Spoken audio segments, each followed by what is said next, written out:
Hello, I'm Esther Gitu-Ewart. It's Thursday, February 3rd. This is Africa 54.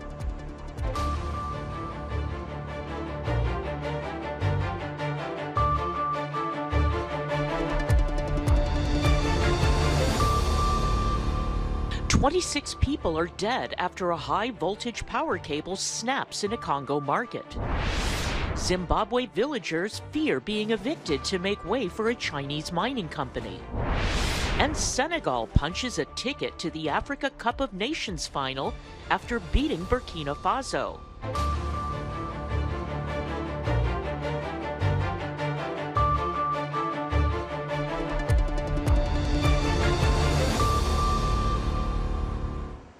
Disaster has struck in the Democratic Republic of Congo, and at least 26 people are dead after lightning hit a high-tension power cable on the outskirts of Kinshasa on Wednesday, causing it to snap and fall on houses and a market. David Doyle reports. Tears and anger in the outskirts of Democratic Republic of Congo's capital Kinshasa on Wednesday, after a high-tension power cable snapped, killing 26 people, according to authorities.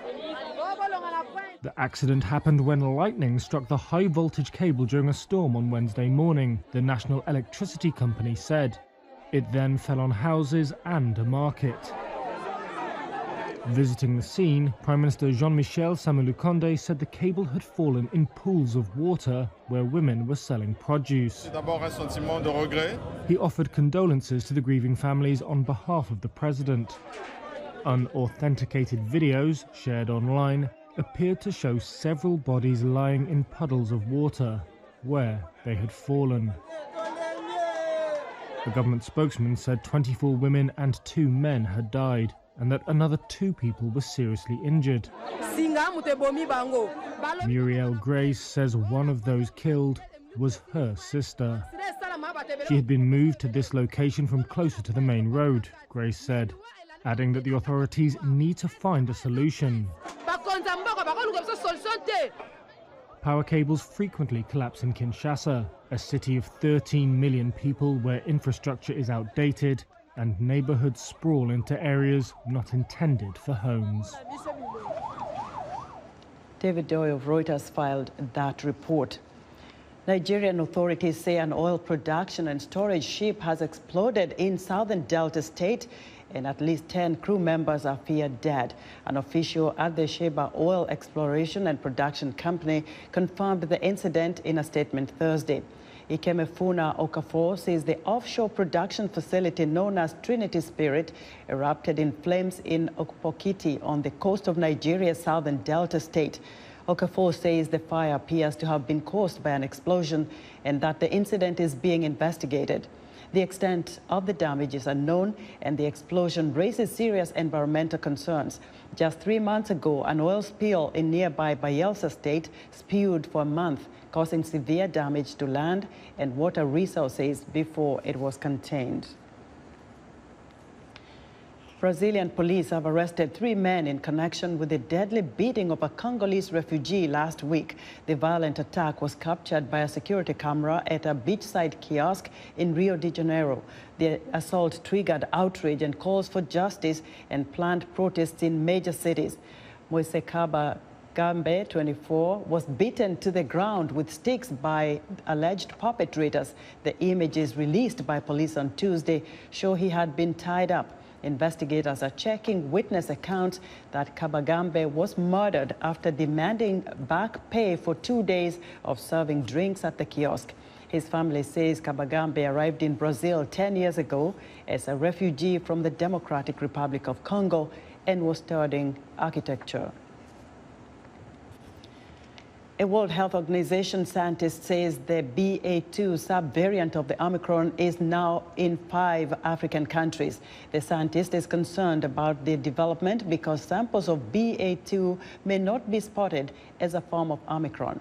The BA.2 sub-variant has begun to replace Omicron's more common original BA.1 variant in countries such as Denmark. Data from Denmark suggests no difference in disease severity, according to another WHO official. The BA.1 version of Omicron has been somewhat easier to track than prior variants. That is because BA.1 is missing one of the 3 target genes used in common PCR test. Cases showing this pattern were assumed by default to be caused by BA.1. Expert says, as with other variants, an infection with BA.2 can be detected by coronavirus home test kits, though they cannot indicate which variant is responsible. Villagers in Zimbabwe say a Chinese mining company has told them they will have to leave their homes to make way for a plant. The company denies plans to forcibly move the villagers, but a lack of transparency has many fearing they will be pushed out of their ancestral land. Columbus Mavunga reports from Mutoko, Zimbabwe. Some villagers in Zimbabwe's Mutoko district say they're not sure what the future holds now that Chinese companies such as Jinding Mining are exploring quarry mining in the region. This 42-year-old farmer is eager to speak out about the company's plan to mine an area that stretches over 180 hectares and includes some of their homes. But he asked not to be identified over fears he would be targeted for speaking out. The area they want is where we live and where our cattle graze. It's our source of income. We wonder where we will go. The area they want is too huge. Our ancestors' graves are there too. We wonder where they will relocate them. More than 50 families could be forced out by one mining company alone, say activists. The Zimbabwe Environmental Law Association plans to ask the courts to stop the evacuations of villagers. In order to help the communities, we are raising awareness on environmental issues. We are researching on these issues to inform legal reform, and then we also take matters to court as a last resort to have their remedies addressed or issues addressed. An environmental impact report by Jinding Mining has addressed the concerns of villagers, says an official of the Zimbabwe's Environmental Management Agency. What we only do as the agency is to take the report that is brought by the project owner. We go through it, we verify whether what is being indicated in the report that consultations were really done. We actually go to the ground and triangulate whether what is in the report is actually what took place on the ground. But the farmer who spoke to VOA says only their leaders were consulted. Officials at Jinding Mining and the Chinese embassy in Zimbabwe were not available to comment. But in a statement, the embassy said the Chinese investors in Zimbabwe are working for the betterment of the country. Columbus Mavunga for VOA News, Mutoko, Zimbabwe. The Executive Council of African Union convened in Addis Ababa ahead of the 40th Summit of Leaders and passed a resolution for the expedited activation of the Regional Center for Disease Control and Prevention, CDC Africa. The ministers of foreign affairs of AU member nations deliberated on peace and security matters and ways to mitigate adverse effects of COVID-19 on the continent. The two-day Summit of Leaders of the continent is expected to kick off Friday. Senegal defeated Burkina Faso in the first semi-final of the Africa Cup of Nations Wednesday night. Thursday's match between Egypt and hosts Cameroon will determine who they play in the final. Vincent Makori has more. Senegal struck 3 times in the last 20 minutes as they overcame Burkina Faso and booked their place in the final of the Africa Cup of Nations. The final score in Yaoundé on Wednesday was 3-1, and the goal that sealed the result came from Sadio Mane. Voilà, on s'attendait à un match très très difficile, donc ça a été le cas. We expected a very tough game, and so it was.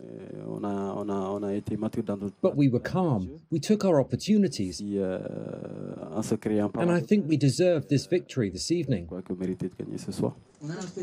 Now, Senegal faces what coach Aliou Cisse described as a very difficult final, either Egypt or tournament host Cameroon. Egypt have won a record 7 AFCON titles. Cameroon are the next best achievers on 5. For Cameroon, it's an opportunity to become the first host nation to raise the silverware in 16 years. Midfielder Andre Frank Zambo Anguisha said it was a privilege and responsibility to try to win the trophy for the people of Cameroon. Cameroun-Égypte, c'est un classique de la CAN. Cameroon versus Egypt is a classic of AFCON, and like I said, beyond what's at stake, more than an AFCON semi-final, it's a kind of revenge. We must not forget that. Faut pas l'oublier, mais après, comme je dis, but like I said, our goal is to win the AFCON, whoever we're facing. Whoever wins on Thursday evening returns to the Olympic Stadium in the capital for the crunch match against Senegal on Sunday. Vincent McCory, Washington. The United States is now moving forces into Eastern Europe as Russia continues its buildup of troops near Ukraine. The Pentagon says the American troop movements are in response to requests from allies concerned about a potential Russian invasion. VOA Pentagon correspondent Carla Bob has the latest. 3,000 U.S. soldiers are now deploying to Romania, Poland, and Germany in response to Russia's continuing buildup of troops along Ukraine's borders. The majority from the 82nd Airborne Division will deploy from Fort Bragg in North Carolina to Poland. About 300 troops from the 18th Airborne Corps, also based in Fort Bragg, will go to Germany. 1,000 soldiers already in Europe will move from Germany to Romania. I want to be very clear about something. These are not permanent moves. They are moves designed to respond to the current security environment. More than 8,000 U.S. troops remain on high alert, and Kirby warned additional deployments could come soon.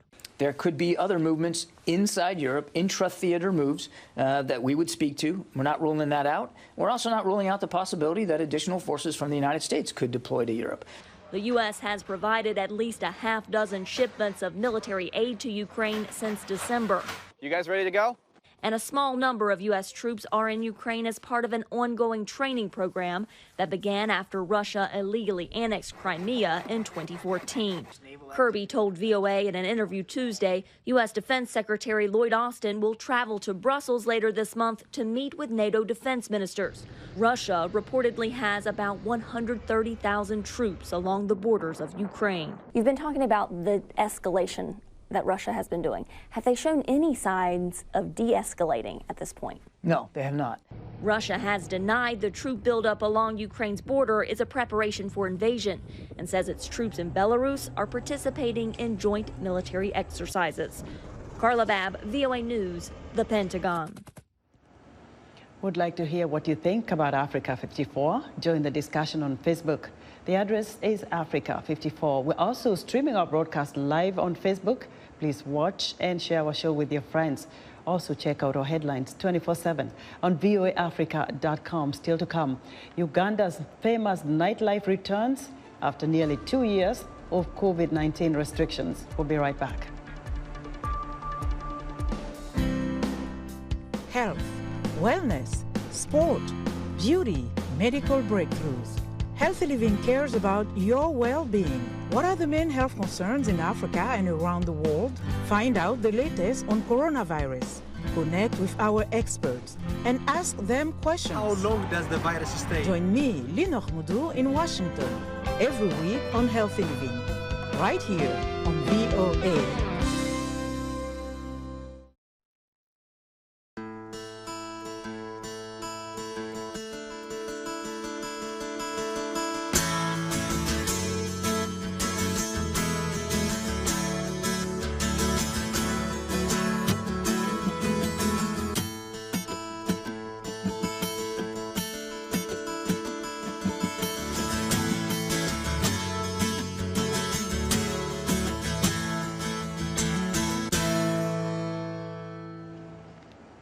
Top athletes from around the world are preparing to pursue their dreams and compete in the Winter Olympics, which start February 4th. But this year is unlike any other, as athletes are coached on specific pandemic protocols they must follow. For some, it creates uncertainty. For others, a sense of relief. VOA's Caroline Presutti spoke with 3 U.S. Olympians before they left for Beijing.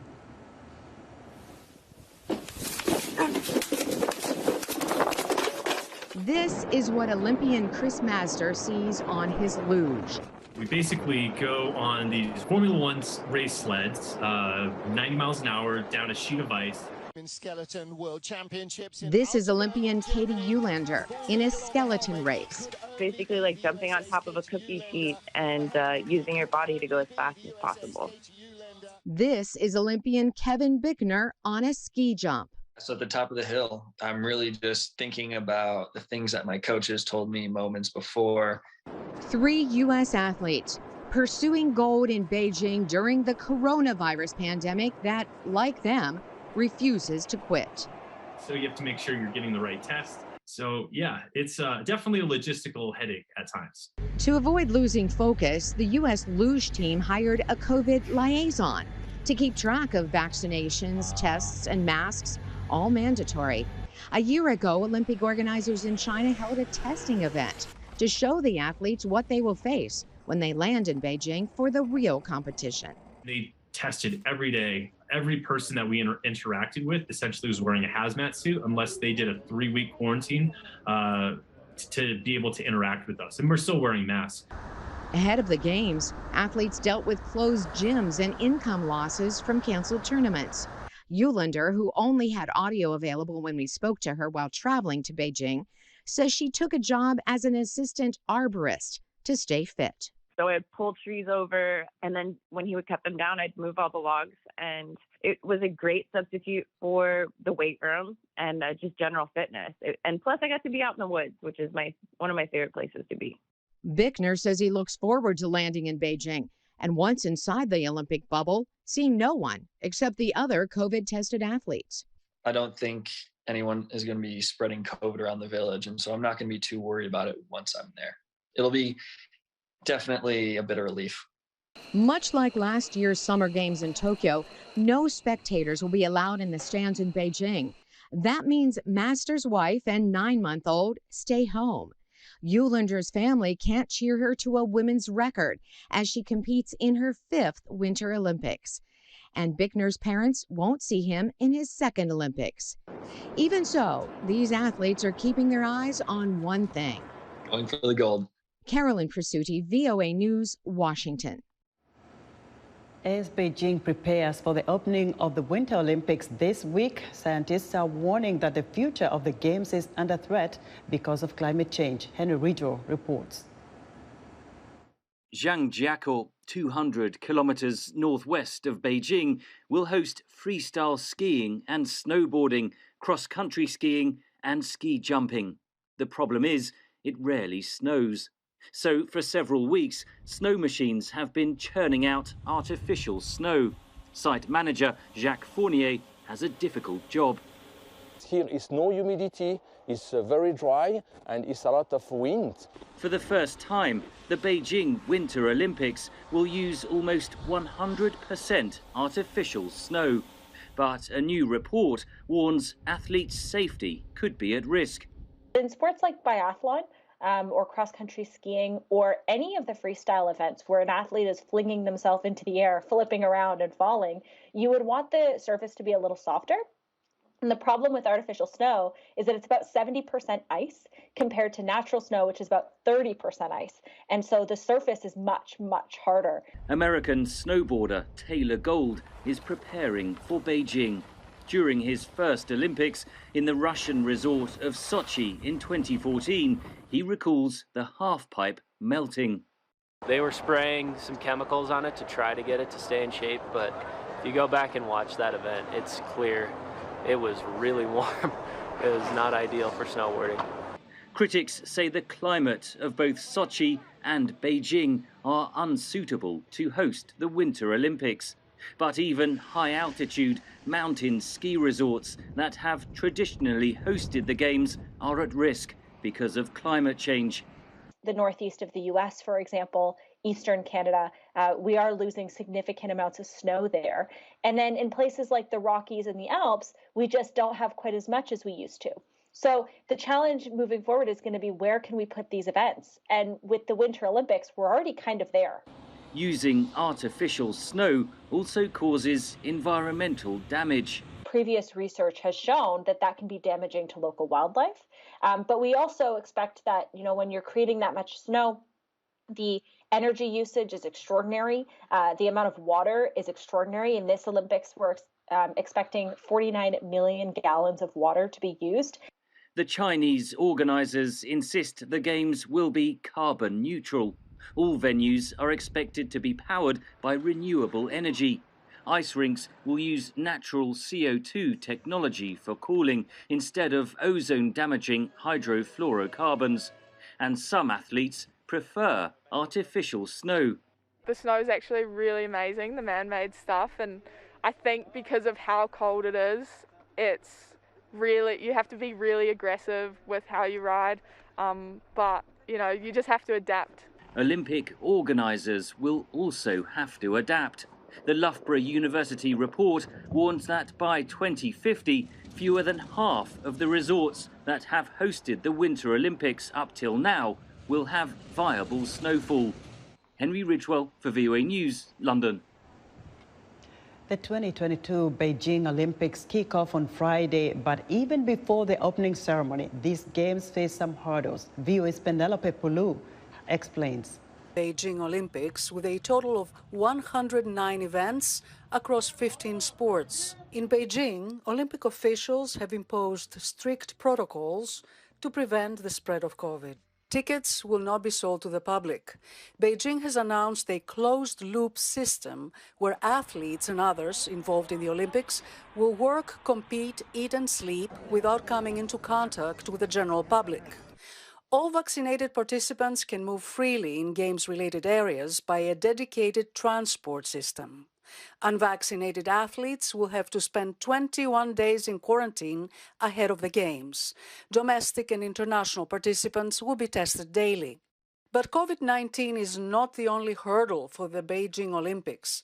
According to the Washington Post, a coalition of international activists has pressed for a boycott of what they are calling the #2022 Genocide Olympics, citing China's treatment of Uyghurs and other ethnic minorities in China's northern province of Xinjiang. The Biden administration will not send any diplomatic or official representation to the Beijing 2022 Winter Olympics and Paralympic Games, given the PRC's ongoing genocide and crimes against humanity in Xinjiang and other human rights abuses. According to China's state-owned broadcaster, CCTV, Chinese Ministry of Foreign Affairs spokesperson Wang Wenbin criticized the politicization of the Beijing Olympics.